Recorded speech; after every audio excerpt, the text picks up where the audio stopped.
If you are thinking about relocating to the Kavango regions in the hopes of living in an old age home, don't bother because you won't find any, and these are some of the reasons why. The elderly are integral part of the family unit, the family structure.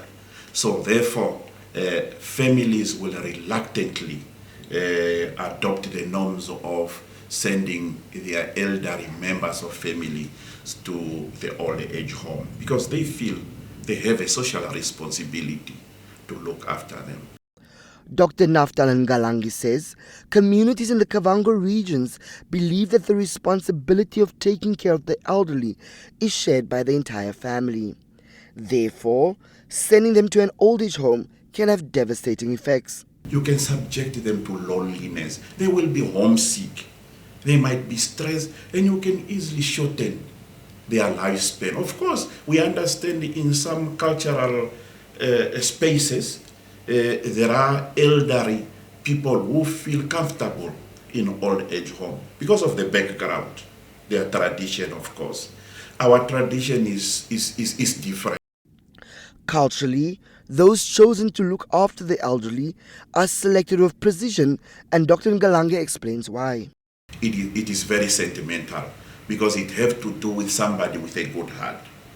We know as people when they age, they get moody, they become short-tempered, they become too demanding and so forth. And they have to deal with a good caretaker. He believes that younger generations have a lot to benefit from living with their elders. They are the library of the family line. They can draw for you a family tree without using any source. They are historians. They house the oral history of the family. The Kavango regions might not have an old age home right now, but with rapid urbanization, chances are situations may change in the future.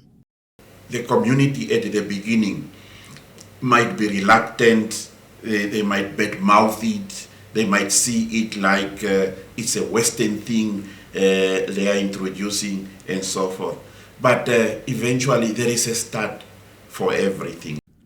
Despite what the future holds, Dr. Ngalangi says locals do not necessarily have to conform, adding that there are always ways to customize certain situations. For example, I might be busy, my parents are old, but I have a cousin who is unemployed, who have a house. I can take my parent to live with a cousin. I will be responsible for upkeeping, but my cousin is have taken the responsibility of being a caretaker. What is making it much easier is that there is that relationship